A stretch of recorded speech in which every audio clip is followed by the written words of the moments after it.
Hello coders welcome back to K64. So இந்த வீடியோவில் நம்ம என்ன பார்க்க போகிறோம்னா MongoDB கம்பாஸை எப்படி யூஸ் பண்ண போகிறது அப்படிங்கிறத நம்ம பார்க்க போகிறோம். ஓகே, நம்ம அதுக்கு முன்னாடி நம்ம இது வரைக்கும் நம்ம லோக்கலாக நம்மளோட MongoDB சர்வர் வச்சு நம்ம சில பல டேட்டாபேஸ்லாம் க்ரியேட் பண்ணி அதில் சில பல ஆப்ரேஷன்ஸ்லாம் பண்ணி பார்த்தோம். ஸோ அந்த ஆப்ரேஷன்ஸ்லாம் அதில் எப்படி காட்டுது, அதில் இந்த மாதிரி அதை பெர்ஃபார்ம் பண்ணலாம். ஸோ அதோட ஒரு லைட்டான ஒரு ஓவர்வியூவை தான் நம்ம பார்க்க போகிறோம். ஸோ வீடியோ ரொம்ப சின்னதாக தான் இருக்கும். ஸோ ஸ்கிப் பண்ணாமல் மெயின்டைன் பண்ணிக்கோங்க. ஓகே, நீங்கள் ஆக்சுவலாக இன்ஸ்டால் பண்ணும்போதே நமக்கு வந்து கம்பாஸ் இன்ஸ்டால் ஆகிருக்கும். நீங்கள் வந்து இன்டர்நெட் வச்சு இன்ஸ்டால் பண்ணியிருந்தீங்கன்னா, சப்போஸ் நீங்கள் கம்பாஸ் இன்ஸ்டால் பண்ணல, அது எப்படி இன்ஸ்டால் பண்ண தெரில அப்படின்னா கமெண்ட் செக்ஷனில் மென்ஷன் பண்ணுங்கள். நம்ம வந்து அதுக்குன்னு தனியாக ஒரு வீடியோ வந்து மேக் பண்ணிடலாம். ஓகேவா? ஸோ இப்போ நான் கம்பாஸை ஓப்பன் பண்ணிக்கிறேன். ஸோ நார்மலாக டபுள் கிளிக் பண்ணிங்கன்னா ஓப்பன் ஆயிரும். இந்த கம்பாஸுக்கும் நம்மளோட நார்மல் சர்வர், அதாவது நம்ம கமாண்ட் ப்ராம்ப்டில் யூஸ் பண்ணுறதுக்கும் அந்த கம்பாஸுக்கு என்ன வித்தியாசம் அப்படின்னு பார்த்தீங்கன்னா, நம்ம நார்மலாக சிஎம்டியில் யூஸ் பண்ணும்போது அதில் வந்து ஒரு யூசர் இன்டர்ஃபேஸ் இருக்காது. நம்ம வந்து கமாண்ட்லேயே தான் எல்லாத்தையுமே கண்ட்ரோல் பண்ணுவோம். பட் இந்த கம்பாஸில் என்ன ஃபீச்சர் அப்படின்னு பார்த்தீங்கன்னா, நமக்கு எல்லாமே ஒரு ஒரு அப்ளிகேஷன் யூஸ் பண்ணி, அதாவது இது ஆக்சுவலாக ஒரு அப்ளிகேஷன் தான். அந்த ஒரு யூசர் இன்டர்ஃபேஸ் கொஞ்சம் இன்ட்ராக்ஷன் வந்து ஈஸியாக இருக்கும். நம்ம ஏதாவது ஒரு ஆக்ஷன் பண்ணோம்னா அந்த கோட் எழுதாமே நம்மளால் அந்த ஆக்ஷன்ஸ் எல்லாம் பண்ணிக்க முடியும். ஓகேவா? அவங்க வந்து அந்த கோடெல்லாம் இன்பில்டாகவே அந்த அப்ளிகேஷனில் எழுதி வச்சுருப்பாங்க. ஸோ அதுதான் அதுக்கும் டிஃபரன்ஸ். பட் எது யூஸ் பண்ணுறது பிகினர்ஸுக்கு நல்லது அப்படின்னு பார்த்தீங்கன்னா, ஃபர்ஸ்ட் ஆஃப் ஆல் நீங்கள் வந்து சிஎம்டியில் நல்லா ட்ரை பண்ணி பாருங்கள். ஸோ அதில் நீங்கள் நல்லா ப்ராக்டிஸ் ஆகிட்டீங்க அப்படின்னா நீங்கள் வந்து கம்பாஸுக்கு வந்துடலாம். ஓகேவா? ஸோ கம்பாஸுக்கு அப்புறம் இன்னொரு அட்வான்ஸ் லெவல் இருக்குது, அட்லஸ்.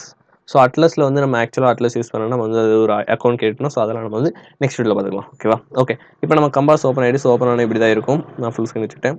ஓகே, இங்கே வந்து நம்மளோட யூஆர்எல் இருக்கும். இதான் நம்மளோட MongoDB சர்வரோட யூஆர்எல். ஓகேவா? ஸோ நம்ம லோக்கல் சிஸ்டத்தில் உள்ள MongoDBயோட சர்வர் யூஆர்எல். ஓகேவா? சப்போஸ் நம்ம இந்த MongoDB நம்ம லோக்கல் MongoDB சர்வர் ஏதாவது பேக்கெண்டோட கனெக்ட் பண்ணணும்னா இந்த யூஆர்எல் வச்சு தான் கனெக்ட் பண்ணணும். ஓகே, இந்த இடத்துல கனெக்ட் அப்படின்னு ஒரு பட்டன் இருக்கும். ஸோ கனெக்ட் நான் கொடுத்துக்கிறேன். ஸோ கனெக்ட் கொடுத்தோன்னே என்ன ஆகும்னா ஒரு பாப்அப் விண்டோ வந்து சுற்றி ஸோ உள்ளே போகும். ஸோ எனக்கு வந்து கொஞ்சம் ஃபாஸ்ட்டாக இருக்குன்னு நினைக்கிறேன் சிஸ்டம் திடீர்னு. ஸோ அதனால் டக்குனு உள்ள வந்துட்டு இப்போ பார்த்தீங்கன்னா நான் என்னோட கமாண்ட் ப்ராம்ப்ட் ஓப்பன் பண்ணி வச்சிருக்கேன். நான் இங்கே ஓப்பன் பண்ணுறேன் பாருங்களேன். ஸோ இதில் என்னென்ன டேட்டாபேஸ்லாம் எனக்கு இங்கே காட்டுதோ, ஸோ அந்த டேட்டாபேஸ் பூரா இந்த இடத்துல எனக்கு காட்டுது. ஓகேவா? நம்ம கிரியேட் பண்ண டேட்டாபேஸ் என்னது? VK64. ஓகே, அது உள்ள நம்ம என்ன கலெக்ஷன் கிரியேட் பண்ணோம்? யூசர்ஸ். ஸோ அந்த யூசர்ஸை நான் இப்போ கிளிக் பண்ணோம்னா என்ன ஆகும்னா, எனக்கு அந்த யூசர்ஸில் உள்ள டேட்டாலாம் இங்கே வந்து எனக்கு அப்படியே சூப்பராக காட்டிடும். ஓகே, நம்ம வந்து நேம் மட்டும் வச்சு தான் கிரியேட் பண்ணோம். ஓகேவா?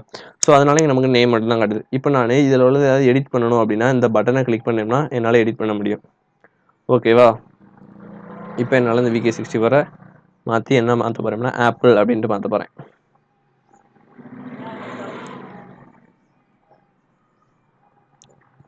ஆப்பிள் அப்படின்னு டைப் பண்ணிட்டு அப்டேட் அப்படிங்கிறத கிளிக் பண்ணேன்னா என்ன ஆகும்னா எனக்கு அப்டேட் ஆயிரும். ஸோ இங்கே வந்து நான் என்ன பண்ணல, கொரி யூஸ் பண்ணாமல் டேரெக்டாகவே என்னால் என்ன பண்ண முடியும்னா மாற்ற முடியும். ஸோ இதுக்காக தான் நம்ம வந்து கம்பாஸ் பண்ணுறோம்.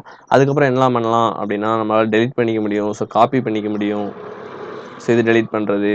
இது பார்த்தீங்கன்னா ரிமூவ் டாக்குமெண்ட் இருக்குது. ஸோ ரெண்டுமே ஒன்று தான்.